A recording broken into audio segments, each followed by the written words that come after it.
Харесвах лошите момчета. Но не защото исках да се забърквам в неприятности с тях, а защото исках да ги спасявам, да ги променям, да извадя доброто от тях. Ако и вие мислите като мен, имам спойлер за вас. Това никога не се случва.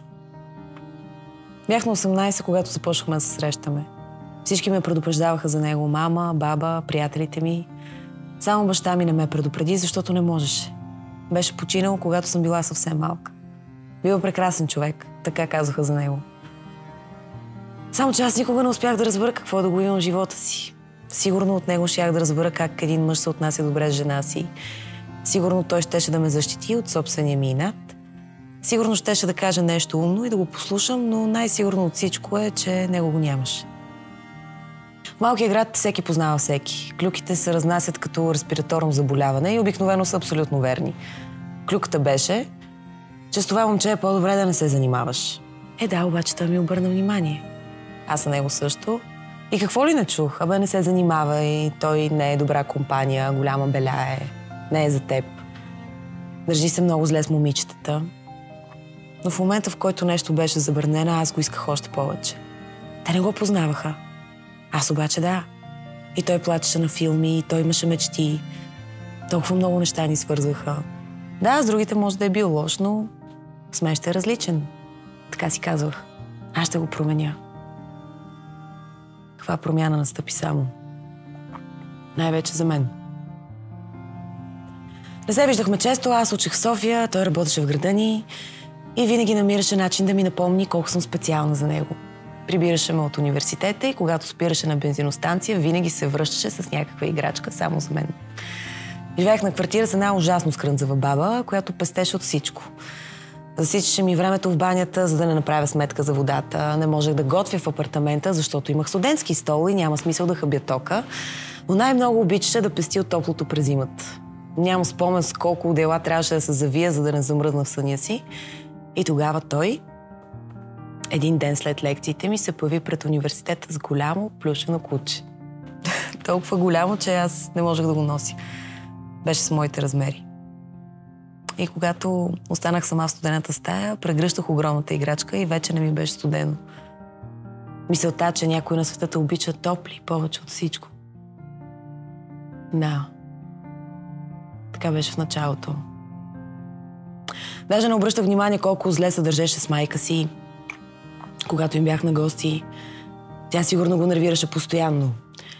Не обръщах внимание, че се държи зле с сервитьорите в ресторантите, не ме притесняваше грам, че когато нещо се случваше не така, както той иска, започваше да мята телефона си, да хвърля вещи, да троши предмети. Той просто беше много емоционален. През ум не ми минаваше, че ако всичките му приятели висят в казината, много скоро и аз щях да бъда там с тях. Не. Нищо от това първоначално не ми правеше впечатление. Ако е груб, той винаги имаше причина, която обаче измислях аз. И така, без да се усетя, се върнах в града ни. Ежедневията ни се сливаха и хубавите моменти намаляваха за сметка на лошите.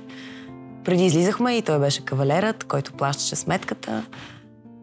Сега излизахме само в казината, където той губеше всичките си пари, а аз давах последните си за такси, с което да го превера до дома му, когато беше пиян.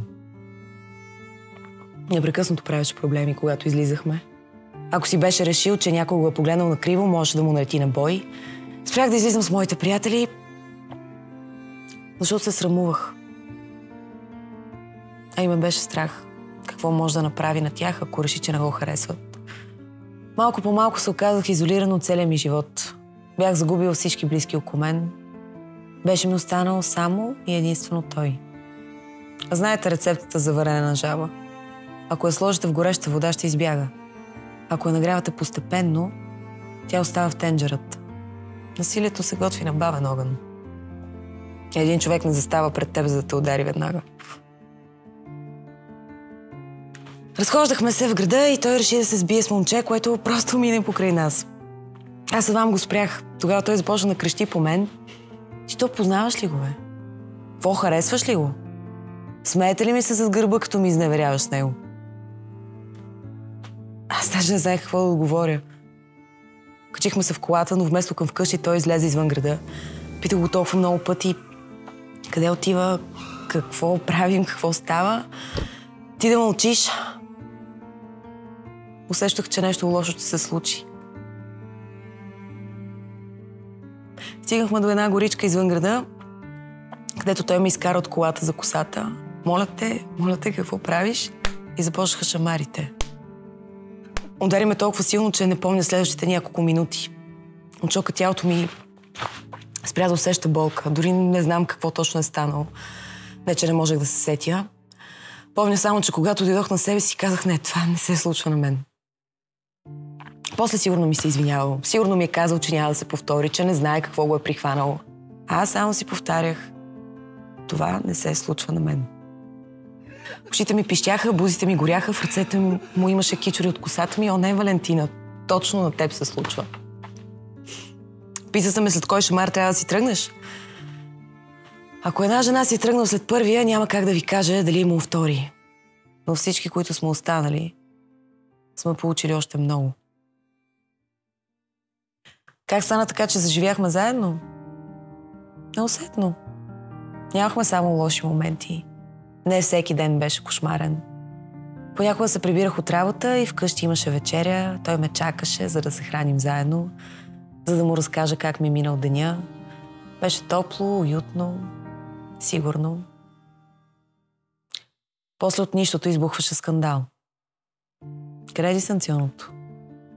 Не знам, аз сега се прибирам от работа. Аз не те питам откъде се прибираш, а къде е шибаното дистанционно. Заради теб не мога да си намаля звука на телевизора. Ако мълчах, беше лошо. Ако отговарях, пак беше лошо. Крещенето прерастваше в хвърляне на предмети из стаята, после аз ставах предмет. Той ме биеше, аз търпях.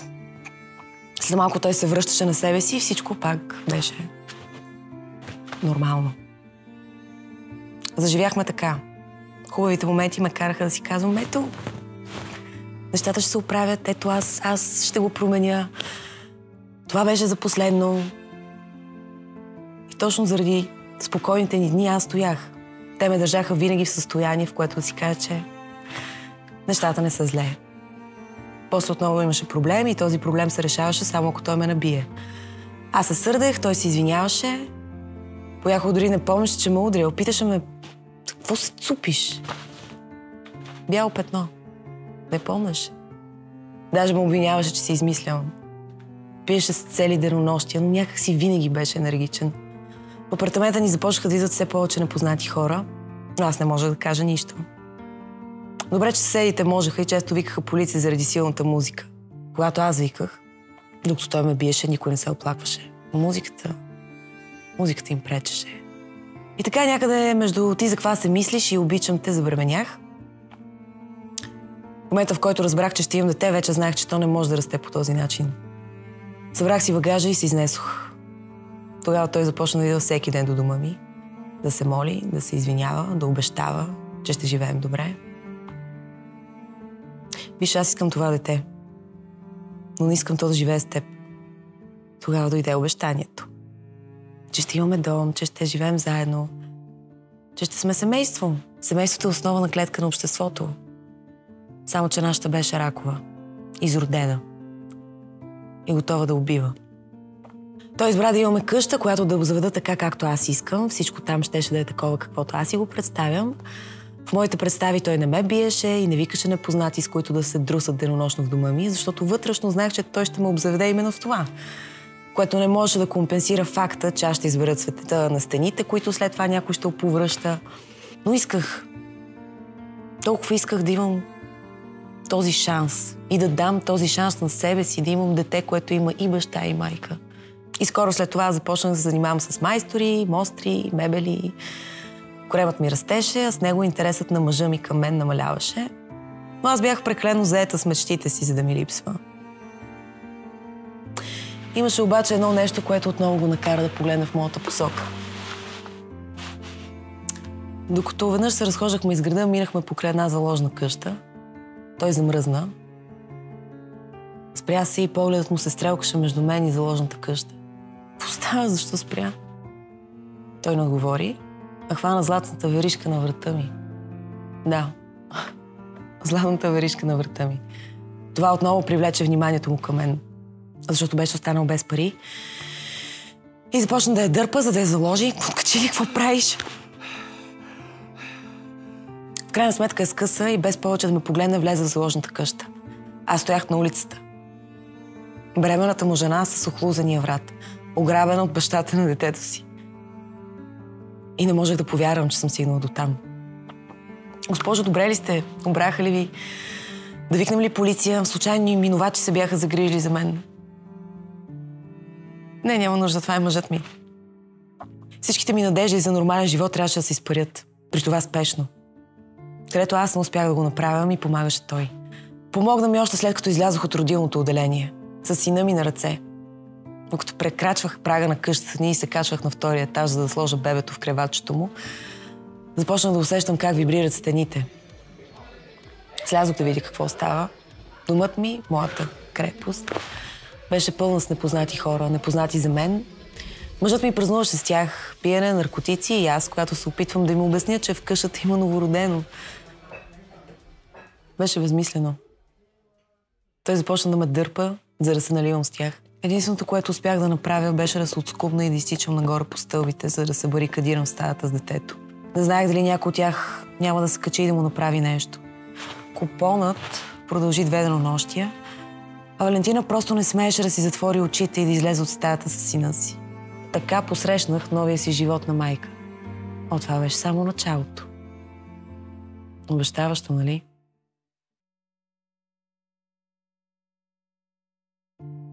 Това да не знаеш кого ще намериш дома си всеки път, когато се прибереш, не се свиква. Влизах в банята и някой повръщаше там. Влизах в спалнята и заварвах хора, които взимат наркотици с мъжа ми на моето нощно шкафче. В хола ми спяха непознати. Никога не знаех кой какво ще ми направи. Не знаех какво от кого да очаквам. Гледах да оставям детето при едната или другата му баба, щом видях, че веселата компания на мъжа ми е у дома. И далеч не беше задължително той да е с тях. Всички знаеха, че неговата къща е винаги отворена. Повече не издържах. Казах му или компанията, или детето. Колко ми писнало да ми мрънкаш на главата с твоите простоти. Бях му крайно досадна. Но и за известно време гостите секнаха. Мислих, че съм спечелила. Победата ми обаче щеше да е кървава. Той започна да пие. Само дома. От сутрин до вечер. И от вечер до сутрин. Забравяше да работи. Ще си кажете, ама как така човек забравя да работи? И ми е и така. Аз ходих да помагам на неговия бизнес, докато имах да гледам и малко дете. Страх ме беше да го оставям с баща му. И справо. Створете очи. И дишите дълбоко. Усетете как въздухът влиза в дробовете ви. Как изпълва всяка клетка на тялото ви. Как кръвта циркулира във вените ви. Как пръстите на ръцете и краката ви се затоплят и се отпускате. Ставате леки като перце. И сега, точно в този момент, когато сте най-отпуснати, сега си представете най-големия ви страх. Че близките ви могат да се разболеят, че губите работата си, любовта на живота ви изоставя. На мен не ми се налагаше да си представям най-големия страх, защо да си представям нещо, което мога да изживявам постоянно. Докато не дойде онзи ден, когато реалността надхвърли представите ми. Влязох в дома си и чувах, че детето плаче. Влизах от стая в стая, но нито синът ми, нито мъжът ми бяха там. Навсякъде беше пълно с празни бутилки, в които човек може да се спъне. Вземе паника. Стомахът ми беше свит от ужас. Единственото, което чувах, беше как детето ми плаче. Отварях врата след врата, след врата, докато накрая не стигнах до една, която беше заключена.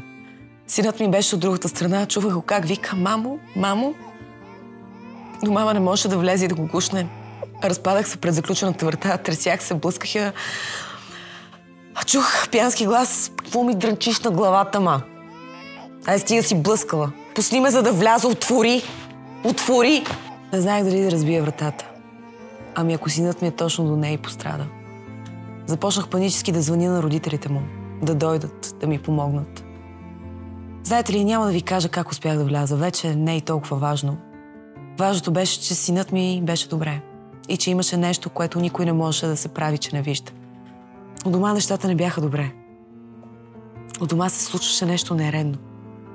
И това нямаше как да се скрие. Аз живеех в срам, че съм допуснала това да ми се случи. Той се срамуваше, че семейства ни знаят тази ужасна, мръсна, грозна тайна на нашето нещастие. И от този момент нататък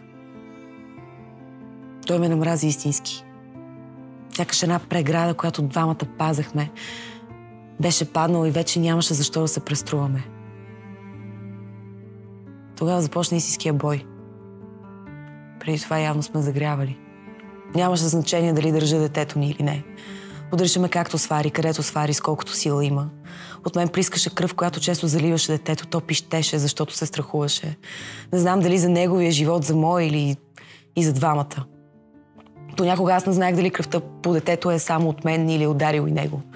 Една вечер, след като за пореден път ме беше прибил и детето плачеше, мъжът ми излезе за малко и отново се върна. С чемшир и канче с вода. Започна също като свещеник да топи чемшира във водата и да ме ръси. Плачеш ли? Плачеш ли, моето момче? Плачи, плачи. Това е погребението на майка ти. Синът ми се отскумна от мен, после отиде до кофата ни за букуки и започна да вади всичко оттам. Дарите по пода, да пищи. И аз слазах на 4 крака. 4 крака към него, за да го спра. Синът ми тогава на 2 години искаше да отвлече вниманието на баща си от мен, за да ме спаси. Детето крещеше: мразя тази къща, искам да си ходим, той ще убие.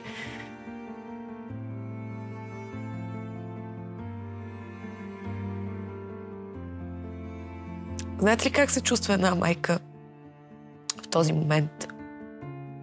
Като най-големият провал на света. Може би мъжът ми беше прав, може би наистина нищо в този живот не бях направила като хората. И не заслужавах повече. Не заслужавах повече да ме има. Но сутринта си събрах нещата и си казах, че никога повече няма да се върна в къщата на ужасите. Взех детето с мен. Не исках никога повече да виждам този човек. Понякога най-голямата сила е в умението да се отказваш. Понякога трябва да приемеш истината. Някои хора никога не се променят. Тогава дойдоха родителите му. Започнаха да му увещават, че той вече не пие, че тези случки никога няма да се повторят, че той страда, че съжалява. Колелото на извиненията се завърташе.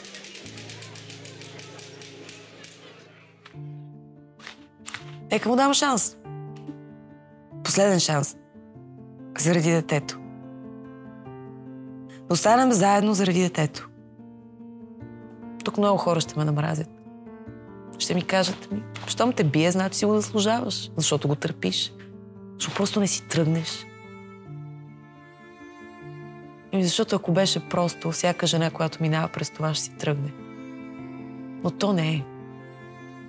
Толкова много исках детето ми да има нещо, което аз нямах. Баща.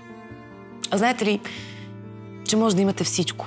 Може да направите успешен бизнес, да си купите нова къща, кола, дрехи, почивка. Но ако цял живот си искал да имаш баща, а той е починал, не, това няма как да се купи. А моето дете, синът ми имаше жив баща. И отново се върнах. Заради детето. Той вече не пиеше. С изчезването на алкохола от живота му, човешкото в него се завърна. Започнахме да живеем като всички останали. Знаете ли колко невъзможно ми се струваше това? Да сме като другите. Без скандали, без побои, без плач всяка вечер. И тогава се случи непоправимото. Прибрах се с детето ми от детска градина, в спокойния ми от 6 месеца дом, и го видях отново с бутилката на масата. Дори не влязохме вътре. Аз вече знаех какво ще се случи. Но не можех повече да гледам детето ми да страда. Аз можех да преживея всичко. Но никое дете не заслужава да изпитва мъчението на моя син. Замислих се. Дали за 3 му години живот той имал един спокоен ден? Не. Нямаше. В моите мечти момчето ми имаше баща, който го обича и закриля, а не от който се страхува. Мъжът ми пиеше, но аз изтрезнях. Изтрезнях от наивността си. С него това нямаше как да се случи. Това беше истината. И вместо аз да променям него към по-добро, той променяше мен към по-лошо. Живеех така, сякаш с мен постоянно имаше бураносен облак, който закрива небето и изсипва дъжда си върху мен. И се страхува да си подам пръста на слънцето, защото мислех, че там ще изгори, а не, че ще се стопли. Толкова се страхувах от реалността без него, че не виждах. Най-страшна е реалността с него. Исках ли този бураносен облак над главата на детето? Исках ли то да живее така? Взех сина ми, качихме се на колата и никога повече не се върнах. Бях 3 години с този мъж, но ми отне 10 години, за да се отърва от него. Да, мислите си, че досега е било трудно. Истината е, че трудното започваше. Толкова пъти бях чувала жени да казват, че най-сложното е да си тръгнеш от мъжа, който те бие. И си казвах, да, но вие сте го минали. А как се живее в окото на бурята? В бурята човек не вижда нищо. Само трябва да вярва в едно. Бурите отминават. Аз знаех, че ще ми трябва адвокат. И потърсих помощ от организация, която работеше с жени в моя град. А те ми записаха час за психолог. Ама вие не разбирате ли Аз не търся психолог, аз не съм луда. Никой не е казал, че си луда. Но със сигурност имаш нужда от подкрепа. Подкрепа? Не ми беше хрумвало, че имам нужда от това, за да се справя. Аз можех всичко сама. И все още мога. В този момент разбрах, че всъщност има и други жени като мен, които са минали през същото, които го минават в момента. Разбрах, че не съм единствената. И срамът, който се беше наслоил около мен като плътна мъгла, започна да се отръпва. Чувствах се виновна, че съм допуснала да мина през всичко това. Но всъщност бях ли? Аз просто съм искала това, което иска всяко момиче. Да бъда щастлива. Но съм опитала да го постигна с грешния човек.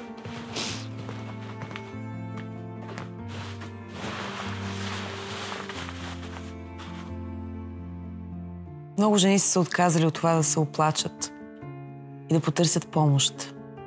Не са вярвали в справедливостта. Не са вярвали, че ще получат защита или подкрепа. Спомних си за моето дело за ограничителна заповед. Съдийката, която го гледаше, постанови: обвиняемът няма право да наближава къщата ми на 100 метра и е задължен да покрие разходите по делото. Той само се изсмя. Вие луи ли сте, бе? Дори дойде в съдебната зала без адвокат. Толкова беше спокоен за всичко. И аз си мислех: какво излиза? Биха ме, унижаваха ме цели 3 години, но сега аз трябва да съм по домашен арест. Ако той се приближи до мен на работа, трябва да тичам към дома ми. Ако съм в магазина и той ми посегне, трябва да тичам към дома ми.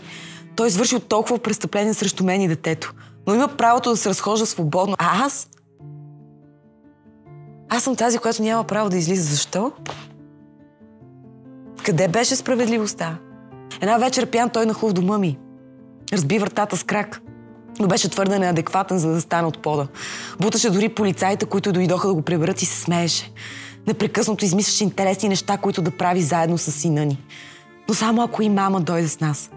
Когато той винаги се държеше нормално, на тръгване на връщане го обземаше бяс, че не искам да се съберем. Как може да си такава егоистка? Мислиш само за себе си. Това дете расте без баща, гледаш само на теб как да ти е добре. Караш на срещната. Върни се в нашата лента. Със всеки следваш отказ на молби, обещания. Заплахи, закани, после пак молби, обещания.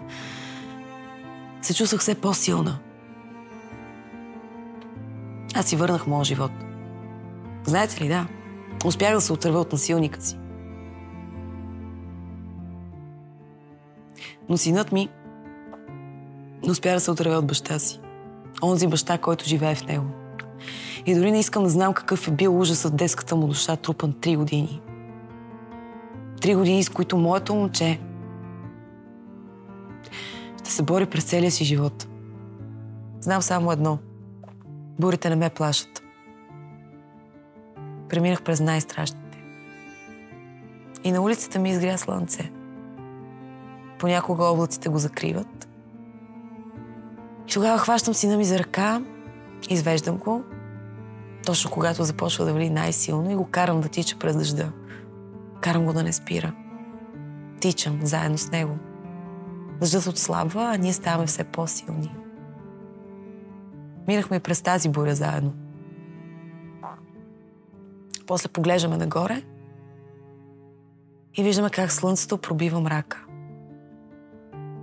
Така е устроен светът, момчето ми. Светлината намира пътя си към всеки един от нас.